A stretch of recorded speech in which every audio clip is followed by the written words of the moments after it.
Hi friends, அனைவருக்கும் வணக்கம். தமிழக அரசாங்கம் இலவச மடிக்கணினி திட்டம் 2025ன்னு சொல்லிட்டு ஒரு சூப்பரான திட்டம் வந்து கொடுத்துருக்காங்க. அடிதுல் இலவச லேப்டாப் ஒரு டேப்லெட் 2 விதமான பொருள் கொடுக்க போகிறாங்க. உங்களுக்கு விருப்பமானதை நீங்களே தேர்வு செய்து கொள்ளலாம் சொல்லியிருக்காங்க. யார் யாருக்கு கிடைக்கும், இதை உடனே பாருங்கள். தமிழக அரசாங்கம் அறிவிச்சிருக்காங்க. எப்படி விண்ணப்பிப்பது என்ற முழுமையான தகவல் தான் பார்க்க போகிறீங்க. வீடியோ ஸ்கிப் பண்ணாமல் கடைசி வரைக்கும் பாருங்கள். வீடியோ பிடிச்சிருந்தா லைக் பண்ணுங்கள், கூடிய சப்ஸ்கிரைப் பண்ணுங்கள். வாங்க வீடியோக்குள்ளே போகலாம். தமிழக நிதியமைச்சர் தங்கம் தென்னரசு 2025-26 ஆண்டுக்கான பட்ஜெட்டை மார்ச் 14 வெள்ளிக்கிழமை அன்று சட்டமன்றத்தில் தாக்கல் செய்திருந்தார். அப்பொழுது பார்த்தீங்கன்னாக்கா தமிழக பட்ஜெட்டை இலவச மடிக்கணினி திட்டத்திற்கு அரசு 2000 கோடி ஒதுக்கீடு செய்துள்ளது. 2 ஆண்டுகளில் 20 லட்சம் கல்லூரி மாணவர்களுக்கு பயனடைவார்கள் சொல்லி கொடுத்துருக்காங்க. குறிப்பிடத்தக்க வகையில் 2016 ஆண்டு தொடங்கப்பட்ட இலவச மடிக்கணினி திட்டம் மறைந்த முதலமைச்சர் அதிமுக தலைவருமான ஜெயலலிதா விருப்பமான திட்டமாகும். ஆனால் 2021 திமுக ஆட்சி வந்ததும் இது நிறுத்தப்பட்டது. சென்னை இந்த ஆண்டு பட்ஜெட்டில் மாணவர்களுக்கான இலவச மடிக்கணினி விநியோக திட்டத்தை மாநில அரசு மீண்டும் தொடங்கியுள்ளது.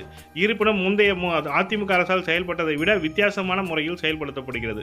முந்தைய திட்டத்தில் 12ஆம் வகுப்பு மாணவர்களுக்கு அரசு நடத்தும் கல்லூரிகளில் பயிலும் மாணவர்களுக்கு மடிக்கணினி வழங்கப்பட்டாலும் நிதியமைச்சர் தங்கம் தென்னரசு வியாழக்கிழமை வெளியிட்ட அறிவிப்பில் புதிய திட்டம் கல்லூரி மாணவர்களுக்கு மட்டுமே பொருந்தும் என்றும் அவர்கள் தங்கள் விருப்பத்தின் அடிப்படையில் லேப்டாப் அல்லது மடிக்கணினி தேர்வு செய்ய விருப்பம் இருக்கும் என்று கூறப்படுகிறது. டேப்லெட் ஒரு லேப்டாப் 2 விதமான கொடுத்துருக்காங்க. அடுத்த 2 ஆண்டுகளில் 20 லட்சம் மாணவர்களுக்கு மடிக்கணினி டேப்லெட் வழங்கப்படுவதற்காக 2025-26 ஆண்டிற்கான 2000 கோடி அமைச்சர் அறிவித்துள்ளார்.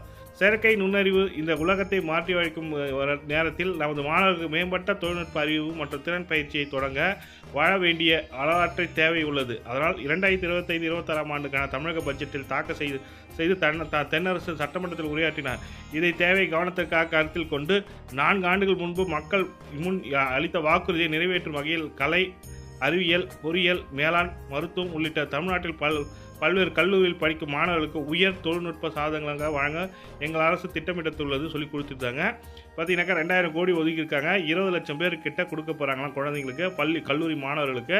அதாவது கலை கல்லூரி ஆகட்டும், இன்ஜினியரிங் கல்லூரி ஆகட்டும், டிகிரி படிக்கிறவங்களுக்கு இது கொடுக்குறாங்கன்ற மாதிரி சொல்லி கொடுத்துருக்காங்க. அப்போ டிப்ளமோ படித்தவங்களுக்கு கிடைக்காதா சார் கேட்டிங்கனாக்கா, அது இன்னும் கரெக்டான அரசாணை வரல. கண்டிப்பாக அதுக்கான அரசாணை வந்தோடனே எப்படின்றத தெரிஞ்சுக்கலாம். கண்டிப்பாக ஏப்ரல் மாதத்தில் இதற்கான அறிவிப்பு வெளியாகுன்ற மாதிரி சொல்லியிருக்காங்க. அடுத்த கல்வி ஆண்டு தொடங்கும் போதில் இந்த திட்டம் வந்து செயல்படுத்தப்படுவதற்கான வாய்ப்பு இருப்பதாகவும், எந்த கல்லூரி மாணவர்களுக்கு கடைசி ஆண்டு பயிலும் மாணவர்களுக்கா அல்லது கல்லூரி சேர்ந்த மாணவர்களுக்கா எப்பொழுது கிடைக்கும் என்பது தெரியல. கண்டிப்பாக அதற்கான அப்டேட் வந்தோன்னா நம்ம சேனல் அப்டேட் பண்ணோம். நீங்களும் மிஸ் பண்ண நம்ம சேனலை சப்ஸ்கிரைப் பண்ணுங்கள், கூடிய பெல் பட்டனை ப்ரெஸ் பண்ணுங்கள். தேங்க்யூ.